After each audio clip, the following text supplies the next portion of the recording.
I'm Pearl. The image of that little boy, his face streaked with dirt and tears, still haunts me. I can hear his terrified cries echoing in my ears, and the cold, cruel expressions on the faces of Eric and his parents are burned into my memory. It was in that moment, as I stood between them and the innocent child, that I realized the true nature of the people I had been so eager to be a part of. It all started on a beautiful late afternoon in West Hartford. The sun slanted through the elm trees lining the quiet street, casting a soft golden glow on the sidewalks. I adjusted my dress in the hallway mirror for the third time, my heart pounding. This day was crucial. I was about to introduce my boyfriend, Leo, to my mother, Grace. I had high hopes that if everything went well, it would be the start of a long-term relationship. "Pearl, you look gorgeous," Grace called from the kitchen, her voice as warm as ever. I forced a nervous smile at my reflection, tucking a stray hair behind my ear. "Thanks, Mom. He should be here any minute." When the doorbell rang, my stomach did a flip. Leo stood on the porch, looking every bit the successful businessman in his well-tailored suit. He had a calm and confident demeanor that I had always found attractive. "Ready?" he asked, taking my hand with a gentle smile. "More than ready," I replied, leading him inside. The familiar scent of freshly baked cookies and old books enveloped us as we entered the living room. Grace appeared, wiping her hands on a dish towel. Her face lit up when she saw me. "You must be Leo," she said warmly. Come in, come in." We sat at the kitchen table, with a pot of chamomile tea steaming in the middle and a plate of Grace's famous chocolate chip cookies. The conversation flowed easily at first. Grace asked about Leo's work at a big investment firm in the city. He spoke confidently about his career, his plans to climb the corporate ladder, and the importance of financial stability and control in life. I listened with admiration, nodding and adding a comment here and there. To me, Leo was everything I had ever wanted in a partner: smart, reliable, and ambitious. But I noticed a subtle change in my mother's expression. The warmth in her eyes faded a bit, replaced by a kind of watchful look, as if she was trying to see beyond his polished exterior. Still, the afternoon was pleasant. We laughed about my childhood antics, shared stories about local festivals, and Grace offered more cookies. Leo complimented the tea, and on the surface, everything was just as I had imagined. After about an hour, Leo glanced at his watch and stood up. "We should go.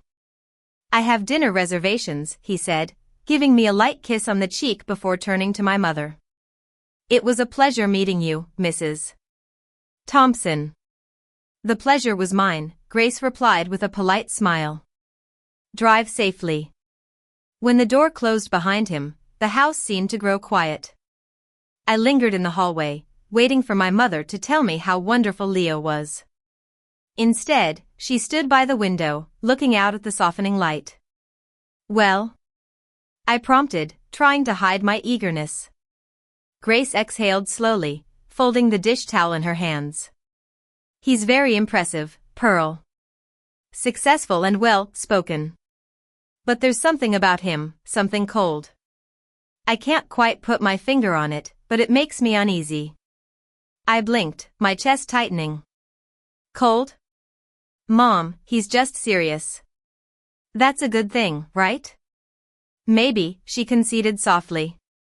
"But a mother's intuition is usually right. Please, dear, don't rush into anything. Think carefully before you make a commitment." Her words stung more than I expected. A lump formed in my throat, not out of anger, but disappointment. "I love him, Mom. I know what I'm doing." "I know you believe that," she said gently. "Just promise me you'll keep your eyes open." I turned away, my jaw set. "I don't need a warning, Mom. Leo and I are fine. Tomorrow, I'm going to meet his parents in the suburbs." Grace hesitated, then nodded slowly, her eyes still filled with worry. "All right, just be careful, Pearl." I forced a smile, but inside, I was frustrated. My mother just didn't understand. Leo was the perfect man for me, and meeting his parents would prove it. The next morning dawned bright and clear. It was one of those summer days that seemed full of possibilities. The sky was a soft blue, and the air carried the faint smell of cut grass. I sat in the passenger seat of Leo's sleek silver car, my hands folded in my lap, watching the city streets give way to the quiet roads of the suburbs. "You'll like my parents," Leo said, glancing at me with a reassuring smile. "They're traditional and hard-working. They value order and discipline." "That's what I was raised on, too," I replied, smiling back, though I couldn't help feeling a bit nervous. "Just be yourself," he added, then paused. "But maybe keep a few things in mind. My parents are very particular about their home. They've put a lot of effort into it." "Like what?" I asked lightly. Leo's tone became more precise.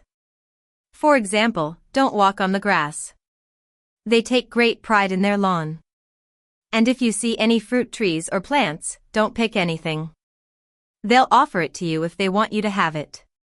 I laughed softly. "That's fine. I'm not going to go on a fruit-picking spree." He didn't laugh with me. "I know it might seem strict, but that's how they are. Everything has its place." I nodded, trying to brush off the unease that was starting to creep in.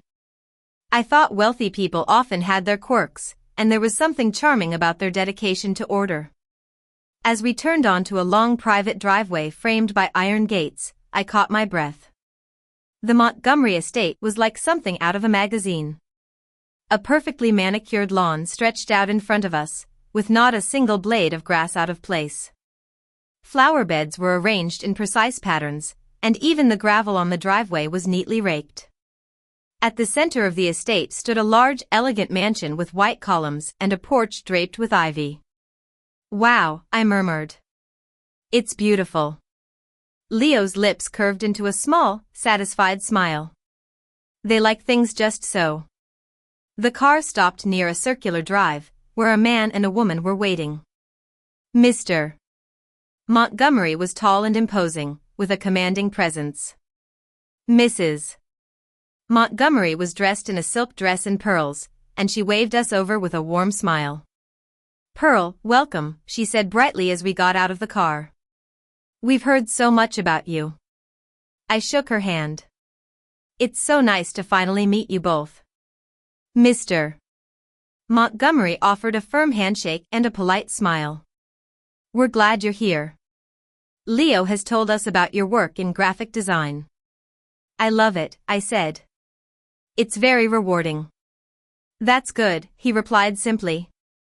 His eyes lingered on me for a moment longer than felt comfortable before he turned towards the house. "Come on, let's show you around." We walked through the gardens.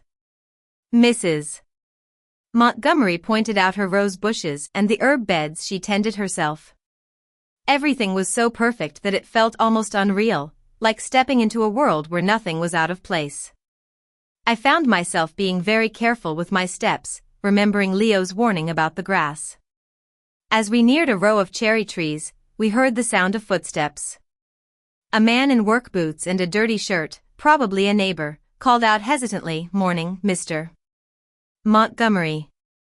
I'm sorry to bother you, but my truck's tire went flat down the road, and I was wondering if I could borrow your air pump to get it to the shop."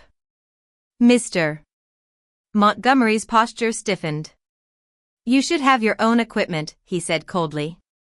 "We're having family time. You'll have to manage." The man shifted awkwardly, mumbled an apology, and walked away. Mrs. Montgomery didn't even look up from the roses, and Leo said nothing.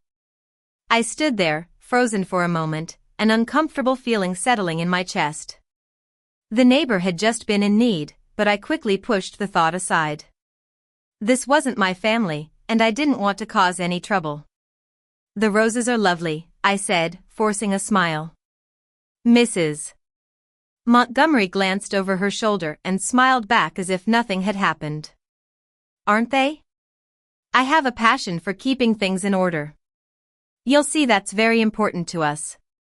I nodded, but the word order now had a different meaning to me. We continued the tour, passing by the greenhouse, the large stone fountain, and the vegetable beds that were perfectly aligned. Everywhere I looked, there was symmetry and precision. To others, it might have seemed like a paradise, but to me, it was starting to feel like a place where there was no room for spontaneity or warmth. As we sat down for lunch under a large oak tree, the table was set like something from a high-end magazine. There were fresh salads made from the vegetables in the garden, a loaf of crusty bread, and jars of homemade jam. I sat between Leo and Mrs. Montgomery, and I said sincerely, "It's all so beautiful and delicious. I can't believe you made so much of this yourself." Mrs. Montgomery beamed at the praise. "We don't rely on stores for things we can produce ourselves. That's how we were raised. Our parents worked hard to build this estate, and we've continued that tradition." Mr. Montgomery, sitting at the head of the table, nodded approvingly. "People these days expect everything to be handed to them. But we believe in earning what we have. That's how you build character, by being in control and taking responsibility for every detail." I smiled politely and reached for the bread, but something in his words made me feel uneasy. Mrs. Montgomery continued, "We've taught Leo the same values. He's always been focused and responsible, which is why he's so successful. He'll make a great head of a household, and he'll expect the same from his partner." I swallowed hard, not sure how to respond. I think shared values are important, like respect, kindness, and patience.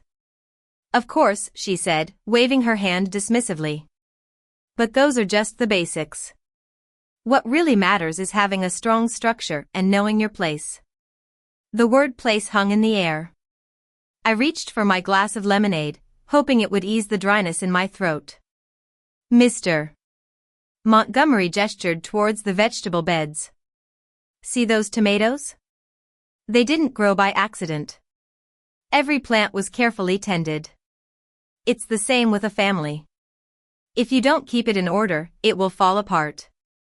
Mrs. Montgomery laughed softly, as if his metaphor was charming. I forced a smile, but my heart was starting to beat faster. I thought about my mother's words. There was definitely something cold about this family.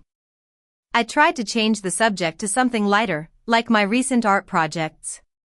But Mrs. Montgomery's responses were short, and she quickly steered the conversation back to the estate, the family's achievements, and their values. As I sat there, I became more and more aware of an undercurrent of judgment. It wasn't an obvious hostility, but it was there, a subtle message that I had to fit into their world. I looked at Leo, hoping for a reassuring look, but he was just watching me, as if evaluating whether I belonged. Suddenly, Mr. Montgomery's hand froze as he was reaching for a slice of bread. His gaze hardened, and he stared into the distance. Without a word, he pushed back his chair and stood up. "What is it?" Mrs. Montgomery asked, her voice still calm but with a hint of tension. Mr. Montgomery didn't answer. He just stared for a moment, then muttered, "Excuse me," and walked quickly across the lawn. I blinked, startled. "Is everything okay?" I asked. Mrs. Montgomery's smile returned too quickly. "I'm sure it's nothing. He just likes to keep an eye on things." Leo said nothing, his eyes following his father. I tried to calm my nerves, but I knew that something was wrong. A few minutes later, we heard a sharp, panicked cry. It was like a bird caught in a trap. I froze, my fork halfway to my mouth. Mrs. Montgomery paused in the middle of a sentence, and Leo's gaze snapped away from me.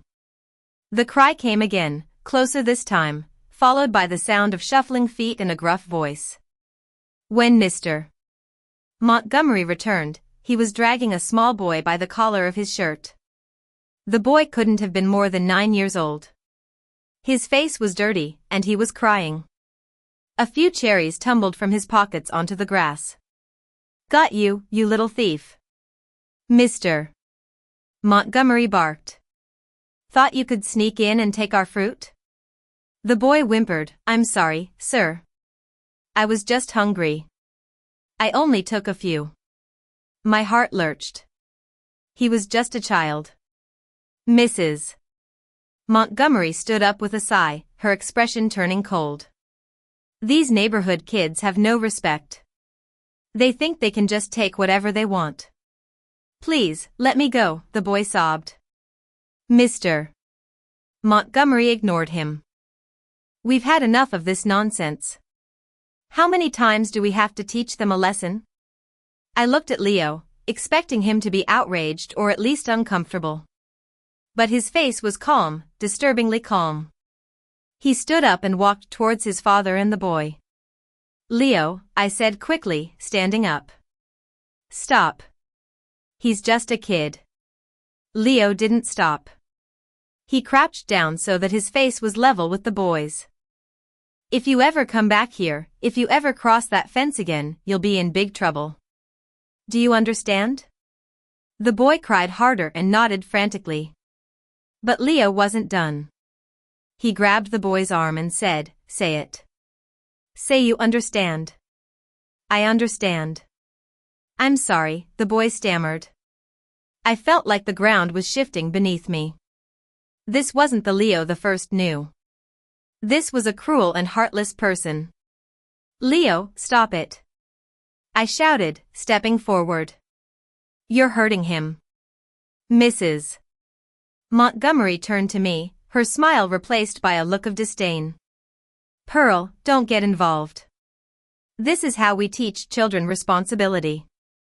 If we don't, they'll grow up to be criminals. He's just a child. I cried. Mrs. Montgomery folded her arms. Children become criminals if they're not taught right from wrong. We're doing him a favor. Mr. Montgomery said, he trespassed and stole. That's a crime. In this family, we don't tolerate that. I was horrified. You're going to ruin his life over a few cherries? Mr. Montgomery's gaze cut to me sharply.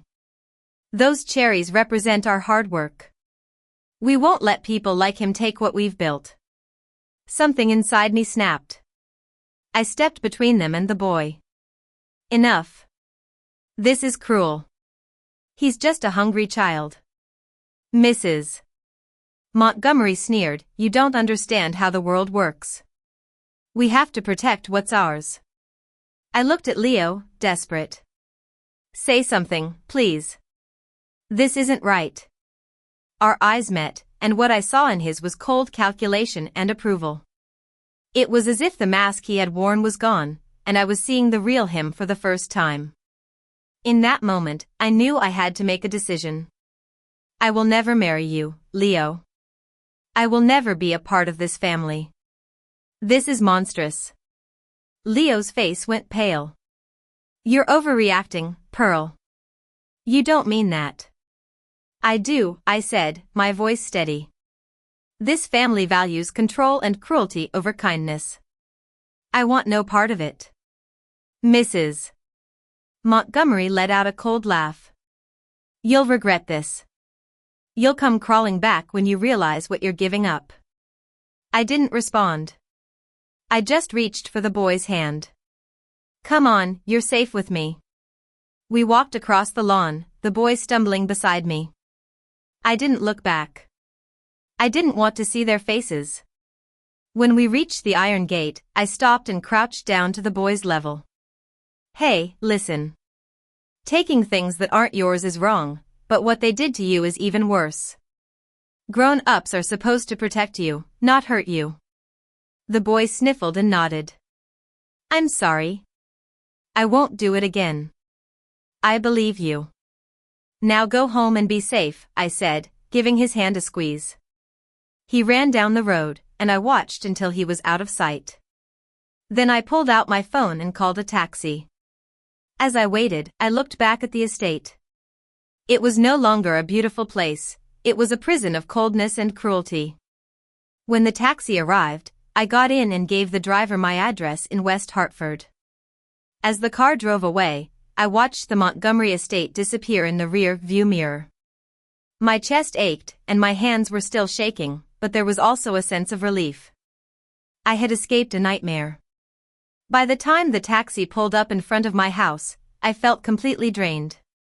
The front door opened, and my mother stood there. One look at my face, and she opened her arms. I collapsed into them and finally let myself cry. "Sweetheart, what happened?" she asked softly. Slowly, I told her the whole story. I described the beautiful but cold estate, the way they treated the neighbor, and the cruel way they treated the little boy. I told her about Leo's coldness and how he had changed in front of my eyes. When I finished, I was shaking. "I thought I knew him, Mom. I thought he was kind." My mother held my hands and said gently, "You saw who he really is, and you had the strength to walk away. That's important." I wiped my tears. I was so blind. "You tried to warn me, and I didn't listen." She shook her head.